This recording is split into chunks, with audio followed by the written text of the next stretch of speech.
វត្តអិនសាមគ្គីthôi chứនេះគាត់មានបានរៀបចំកម្មវិធីបុកអំបុកសាមគ្គីដែលបុកអំបុកសាមគ្គីនេះដើម្បីយកទៅជួយ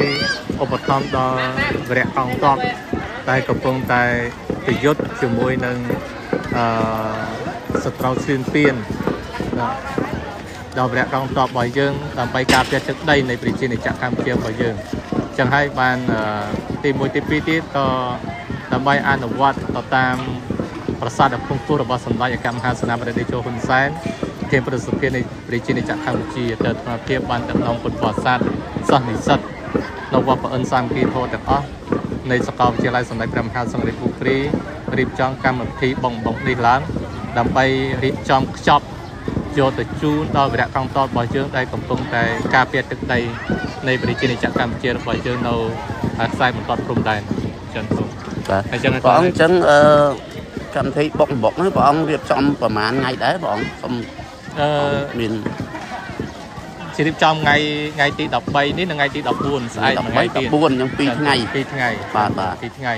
ហើយដែលមានការចូលរួមពីពុទ្ធបរិស័ទចំណុចជើងវត្តមានការចូលរួមពីនិស្សិតនៃសាកលវិទ្យាល័យសម្ដេចព្រះមហាក្សត្ររាជគូព្រីរបស់យើងឃើញឥឡូវឃើញមកប្រើហើយព្រះ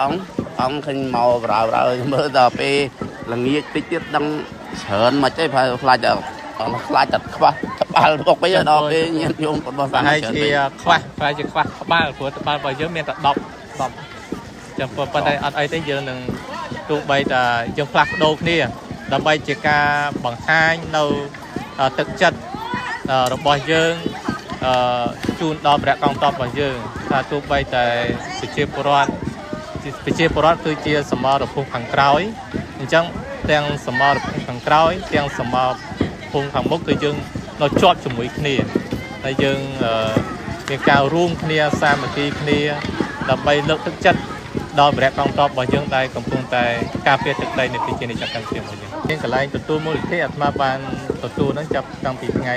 ទី12មកពីម្សិលមិញមករហូតដល់ថ្ងៃនេះដើម្បីយកសម្ភារៈទាំងអស់ហ្នឹងយកទៅ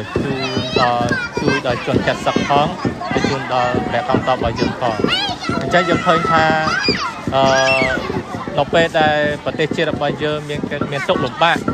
ដោយសារសត្រូវមកឈ្លានពានមកលើទឹកដីនៃប្រទេសកម្ពុជារបស់យើង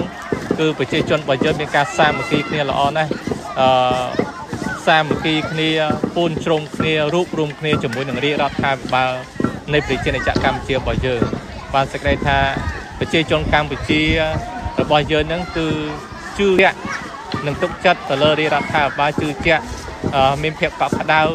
ដោយសម្ដេចអគ្គមហាសេនាបតីតេជោហ៊ុនសែននិងសម្ដេចមហាបវរធិបតីនាយករដ្ឋមន្ត្រីនៃប្រជាណាចក្រកម្ពុជាចឹងបានសេចក្តីថាទាំងរាជរដ្ឋាភិបាលទាំងព្រះមហាក្សត្រទាំងរាជរដ្ឋាភិបាលទាំងប្រជាពលរដ្ឋគ្រប់កតបទាំងប្រសង់ទាំង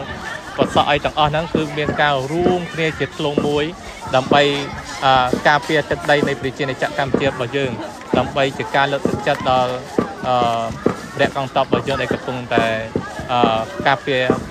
ទឹកដីនៃប្រជាណាចក្រកម្ពុជារបស់យើងអញ្ចឹងជាគ្រប់ទីកន្លែងទាំងអស់យើងឃើញថាមានការសាមគ្គីគ្នាល្អហើយពូនជ្រុងគ្នាល្អហើយយើងជឿជាក់ថាអានិសង្សនៃការសាមគ្គីគ្នានេះនឹងធ្វើឲ្យប្រទេសជាតិរបស់យើងនឹងទទួលបានជោគជ័យនឹងធ្វើឲ្យជាការលើកទឹកចិត្តដល់វរៈកងទ័ពរបស់យើងជាការផ្ដល់កម្លាំងចិត្តដល់វរៈកងទ័ពរបស់យើងហើយយើងជឿជាក់ថា